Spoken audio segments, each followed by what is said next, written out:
How's it going, guys? Rob the Awesome here, and today I'm back to spending some more quality Team Fortress 2 time with you. This series takes questions from the previous episodes so that I may answer them here. It gives me a chance to talk a little bit more about myself while answering much needed questions that you guys may have about the game. I also ask a couple of questions at the end of the video, so stay tuned. It's something for everyone to enjoy.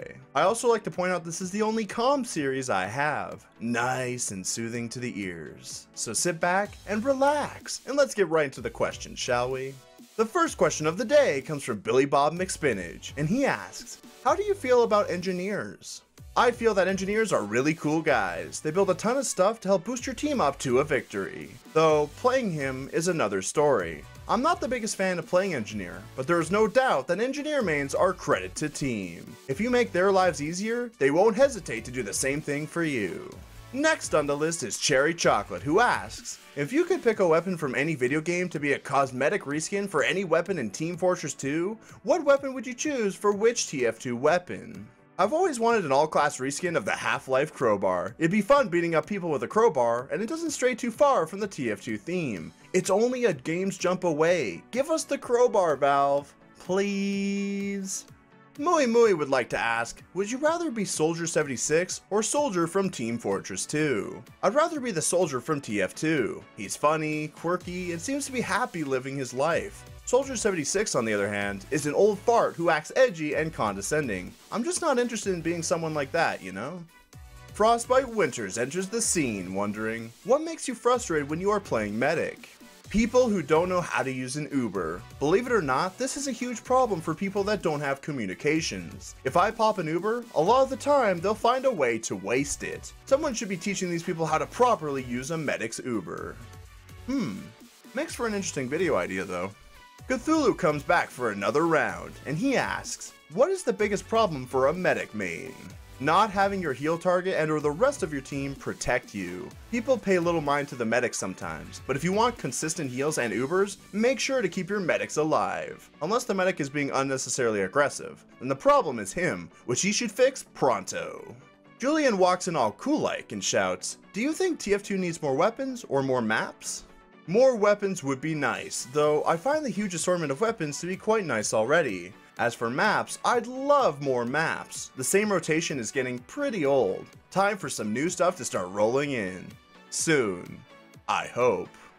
Someone or something has been rustling my jimmies, and he says, if you could add any hat of your choosing, what would it be and what would it look like? On my livestream, I have this Squid hat that I got from an arcade in the West Edmonton Mall. I'd have that very same Squid hat as an all-class hat in the game. If you don't know what I'm talking about, I'll leave a link to my Twitch page in the description below, so you guys can catch a livestream in the future or watch old VODs to see the Squid for yourself. Ninjas9741 gets his turn to ask, what possible future series will you do after / besides loadout vids, best and worst, and how to use the series? I'm not quite sure, to be honest. If you guys have any ideas for a series, I'd very much appreciate it. I think I have a good amount of series that I'm juggling right now, but who knows, maybe someone will have a great idea. Pulis Ranger wonders, how can I improve my TF2 content and my channel? Also, do you watch smaller YouTube channels like me? The best way to improve a channel is to buy the best equipment. That means microphone, recording software, anything that will improve the quality to the max. Otherwise, just enjoy what you're making and the channel will gradually grow from there. I wouldn't advise focusing too hard on the numbers, focusing on having fun first and the rest should come easy. As for do I watch smaller channels? I do not. Hell, I don't really watch YouTube much to begin with. I'm often too busy with work or other things to be watching other videos. I would love to check out content, but as you grow older, time isn't something you always have. Chill Penguin smoothly asks, hey Rob, can you do normal live gameplay on your channel? Like you're just playing the game and doing some live commentary? I mean, I could, but I'm not necessarily good at it, nor am I interesting enough to really keep a live commentary good. If you want to see examples, I've done live commentaries in the past marked with live in the title. Check them out if you want, and see what I mean. Ninja Scout silently lurks in the shadows and whispers, hey Rob, how many unusuals do you have, and can you spare me one? I think I own around 8 unusual Man of Reasons, 2 of which are strange unusuals, and 3 unusual weapons, 1 of which is a strange unusual as well. Combined with the sniper and a heavy unusual I also have, I have a total of 13 unusuals overall, and no, you cannot have one. Nitro Gamer asks, Rob, do you think random crits are unbalanced? I do think they are unbalanced. It gives a desperate player going for strategies that obviously won't work a fighting chance. People shouldn't be rewarded for doing stupid things. They should be punished if they are to get any better, and in turn, I believe that random crits are pointless overall.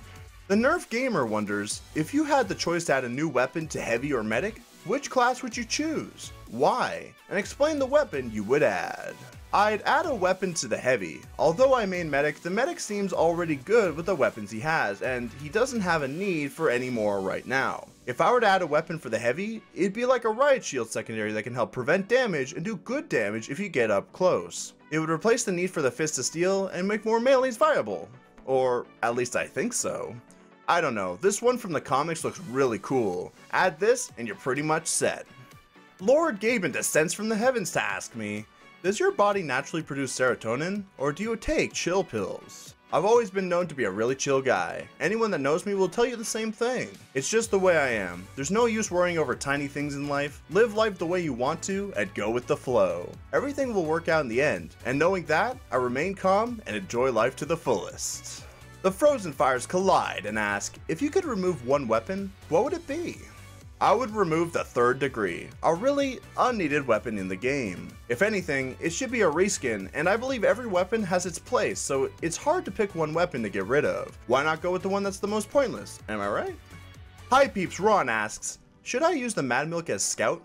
Scout secondaries have certain roles for certain situations. I encourage the use of Mad Milk for your gameplay, but keep in mind the other assortment of Scout secondaries that can help you out in a pinch. Milk is great, but every weapon has its role. Use them all.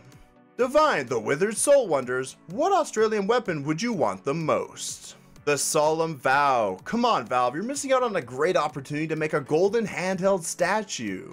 I mean, sure, the Saxy exists, but it's still a great idea nonetheless. The evil and bewitching Darkness Necromancer cries, hey Rob, if you could pick a class to get an update on, which class would it be? I'd like to have a Heavy update. I think he needs more to the class in order to make him fun and diverse in his playstyles. Not to mention, there's a lot of ideas revolving around the Heavy that can make for the update fun for everyone. Wouldn't you agree? Sushi, you know, for kids, asks, how do I get better as Pyro in Team Defense 4-2?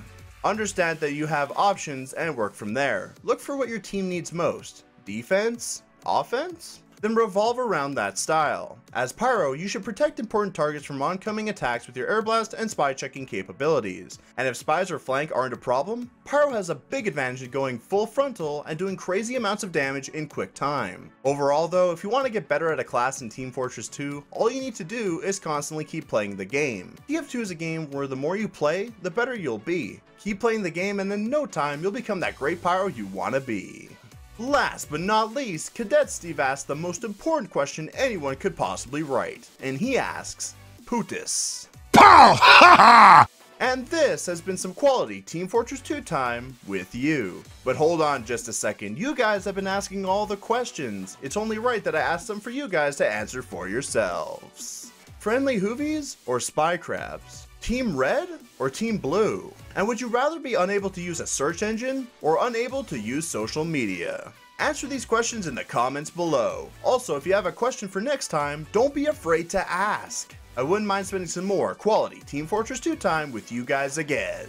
Remember to be awesome, stay awesome, and to have an awesome day. I'm Rob the Awesome, and I'll see you guys later. Ciao for now.